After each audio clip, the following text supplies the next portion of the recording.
अभिवादन स्वीकार कीजिए ब्रजेश मिश्रा का। और आप देखना शुरू कर चुके हैं द डिबेट। बहनों भाइयों, इस देश के 5 राज्यों में विधानसभा का चुनाव चल रहा है, जिनमें 3 में आज मतदान हो चुका है। तमिलनाडु, केरल, पुडुचेरी, असम और पश्चिम बंगाल।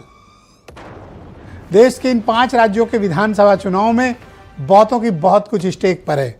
असम में आज मतदान हो गया है, रिकॉर्ड मतदान हुआ है 86% के आसपास। 80% के आसपास केरल में भी चुनाव वोट हुआ है और 86% का मतदान पुडुचेरी में हुआ है। कितने जागरूक मतदाता हैं इस क्षेत्र के, रिकॉर्ड तोड़ वोटिंग करते हैं। उत्तर भारत के और ख़ासतौर पर हमारे प्रदेश के मतदाताओं को इन लोगों से सीख लेना चाहिए, जो नॉर्थ ईस्ट में हैं या फिर कोर साउथ में हैं। मतदान के प्रति और अपनी सरकार चुनने का इनका जो रुख है वो काबिल तारीफ है। आज चर्चा करेंगे कि इन 5 राज्यों में क्या होने जा रहा है, क्या सत्ता परिवर्तन है या फिर जो जमे हुए हैं उन्हें उखाड़ना बहुत मुश्किल है। आज चर्चा इसी विषय की करेंगे। बहनों भाइयों, इस देश में सबसे खूबसूरत राज्यों में चुनाव चल रहा है और उन चुनाव का थोड़ा हिंदी भाषी क्षेत्र में थोड़ा कम अहमियत मिल रही है, जबकि अहमियत इनकी राजनीतिक तौर पर बहुत ज़्यादा है। लेकिन इनकी चर्चा वैसे नहीं हो रही जैसे उत्तर भारत के राज्यों में जब चुनाव होता है। हम एक एक करके आज आपको 5 राज्यों की तस्वीर बताने वाले हैं। तो सबसे पहले बात करेंगे हम डीप साउथ में तमिलनाडु की।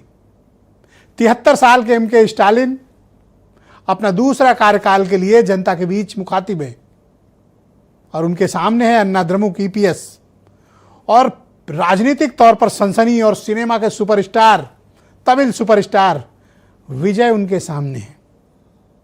बहनों भाइयों, तमिलनाडु के इतिहास का सबसे शानदार चुनाव होने जा रहा है और यहां दोनों बड़ी political parties, Bharatiya Janata party और कांग्रेस खड़ी है डीएमके के साथ और अन्ना द्रमुक के साथ है मोदी जी और उनकी पार्टी बीजेपी।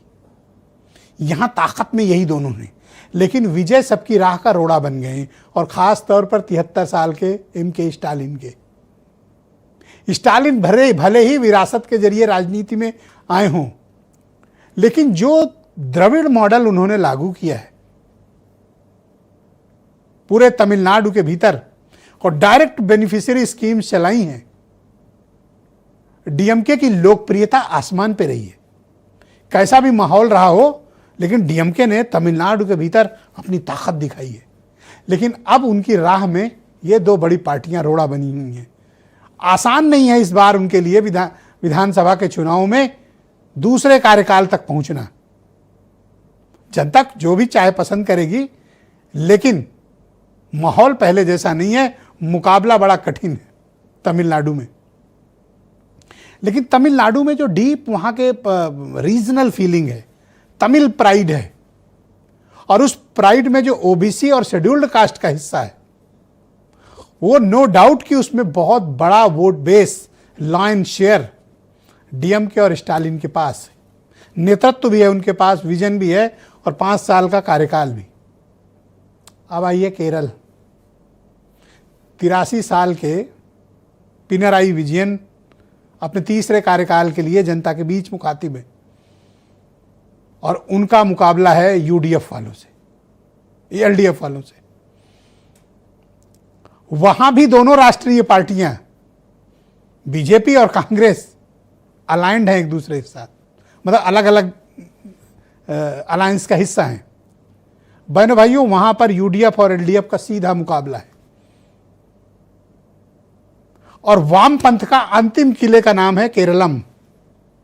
अगर वामपंथ की वहां से विदाई हुई तो दुनिया सिर्फ उनको इतिहास में दर्ज एक राजनीतिक दस्तावेज के तौर पर देखेगी, क्योंकि वामपंथ का आखिरी गढ़ बचा है केरल। अब देखना होगा कि आज जो मतदान संपन्न हुआ है, क्या कांग्रेस पार्टी वहां पर पिनराई विजयन को उलटने में कामयाब होती उनकी सत्ता को, और दिलचस्प होगा यह देखना कि बीजेपी वहां पर क्या परफॉर्मेंस करती है। हालांकि बीजेपी वहां पर सत्ता में आने या विकल्प बनने की स्थिति में नहीं है, लेकिन बीजेपी की उपस्थिति मजबूत है। अब एक बहुत छोटा सा देश राज्य है पुडुचेरी, केंद्र शासित है लेकिन एक राज्य है, 30 विधानसभा सीटों का है और रंगास्वामी जो वहाँ के चीफ मिनिस्टर हैं उनकी लोकप्रियता गजब की है वहाँ पे। और वहाँ भी देखिए कि कांग्रेस और बीजेपी पीछे से अलाइंड है। बहनों भाइयों, जो रीजनल पार्टीज की ताकत है ना, इन दोनों को, जो दिल्ली के ताकतवर राष्ट्रीय दल है ना, इनको अपने अपने इलाकों में समेट के रखा हुआ है। ये होती है क्षेत्रीय छत्रपों की ताकत, कि भले ही आप राष्ट्रीय पार्टी हो लेकिन जब उनके राज्य में जाएंगे पीछे खड़े होना पड़ेगा। यही हाल पुडुचेरी में है। अब चलते हैं असम। असम में आज वोटिंग हो गई। अपने दम पर हेमंत विश्वा शर्मा का यह पहला चुनाव है। इसके पहले वहां पर बीजेपी ने अपनी ताकत के दम पर चुनाव हासिल किया था, जीत हासिल की थी। सर्वदानंद सोनोवाल के नेतृत्व में चुनाव हुआ था और उसके बाद हेमंत विश्व शर्मा मुख्यमंत्री बने। यह पहला मुकाबला है जहां उन्हें खुद मुख्यमंत्री के तौर पर अपने 5 साल के कार्यकाल का हिसाब देना है। और कांग्रेस वहां कोई छोटी पार्टी नहीं है, बेहद ताकतवर पार्टी थी। है एक समय उसके पास 78 विधानसभा सीटें थी 126 में से, 2016 की बात है। तो कांग्रेस पार्टी इस बार बहुत तगड़ा कैंपेन और एक कड़ी चुनौती असम में पेश कर रही है। मुकाबला बड़ा दिलचस्प है। हेमंत विश्व शर्मा की ताकत हिंदुत्व, इंफ्रास्ट्रक्चर पर काम, मैनेजमेंट, विकासकारी योजनाएं और रिकॉर्ड नौकरियां उन्होंने असम में लोगों को दी हैं। यह उनकी ताकत है। और कांग्रेस की ताकत है पारंपरिक वोट, असमिया कल्चर, मजदूर तबका, ओबीसी कम्युनिटी और गोगोई फैमिली की विरासत, गांधी परिवार का क्रेज और कांग्रेस का आधार। तो मुकाबला असम में बड़ा दिलचस्प है। और सबसे हाई वोल्टेज चुनाव हो रहा है पश्चिम बंगाल में। पूरा मीडिया पश्चिम बंगाल दिखा रहा है। बहनों भाइयों, पश्चिम बंगाल की लड़ाई ज़बरदस्त है। और एसआईआर के बाद की वहाँ की लड़ाई अपने आप में इतनी कठिन सभी पॉलिटिकल पार्टीज़ के लिए, ख़ासतौर पर टीएमसी और बीजेपी के लिए। एक समय कभी टीएमसी और कम्युनिस्ट पार्टी का मुकाबला हुआ करता था। लगातार से 3 बार से मुख्यमंत्री, एक भी दाग नहीं, आक्रामक, महिला, विकासोन्मुख योजनाएं और एक ताकतवर पॉलिटिकल पार्टी जो बीजेपी जैसी माइटी पॉलिटिकल पार्टी से सामने से लड़ने का हौसला रखती हैं, वो है ममता बनर्जी।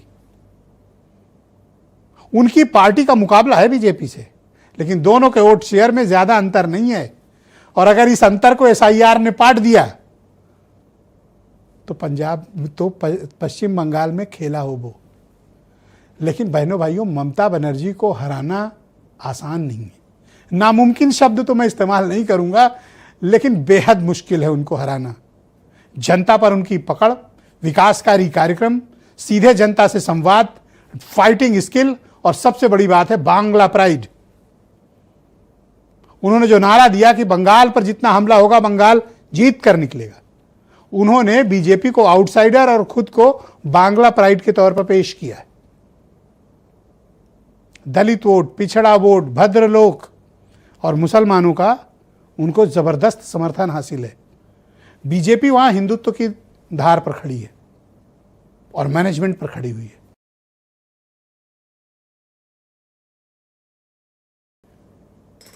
जो लोग ममता बनर्जी के राज से छुटकारा चाहते हैं वो कम्युनिस्ट पार्टी की तरफ नहीं, वो शिवेंदु अधिकारी और बीजेपी की तरफ देख रहे हैं।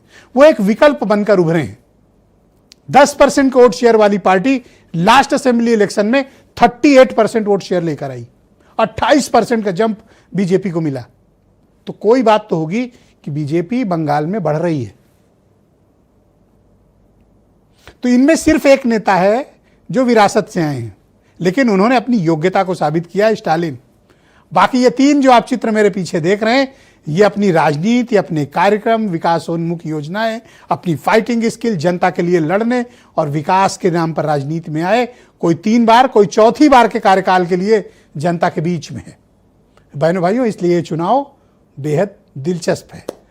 तो सिर्फ उत्तर भारत के ही चुनावों पर नजर मत रखिए, देश के इन 5 राज्यों के चुनाव में आपका स्वागत। कुछ बयान सुने आप। निर्मम सरकार की विदाई बंगाल की युवा शक्ति तय कर रही है।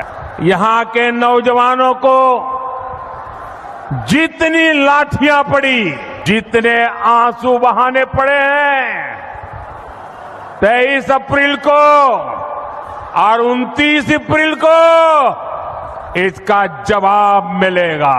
ममता का क्षमता 2026 में बंगाल आपको दिखाएगा। और ये नाम याद रखिएगा, ममता बनर्जी बंगाल की नारी, हवाई चप्पल सफेद साड़ी, एक नाड़ी 100 पे भारी। खेला होगा, दिल्ली का लड्डू खाया है, अब बंगाल का रसगुल्ला और राजभोग खिला के आपको अब की बार यमुना पार भेजेंगे।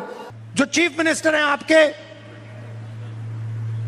सिंडिकेट के साथ मिलकर असम को चलाते हैं और देश का सबसे भ्रष्ट ये चीफ मिनिस्टर है।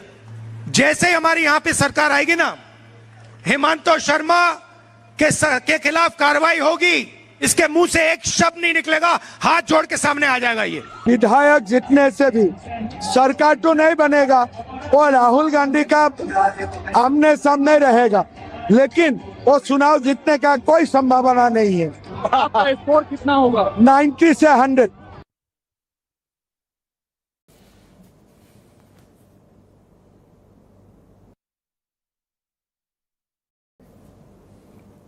तो बहनों भाइयों, आज की इस परिचर्चा को आगे बढ़ाते हैं। संजय चौधरी बीजेपी के प्रवक्ता हैं, सुरेंद्र राजपूत कांग्रेस कमेटी के प्रवक्ता हैं और इस देश के बहुत ही जाने माने पत्रकार पीयूष पंत जी हमें ज्वाइन कर चुके हैं।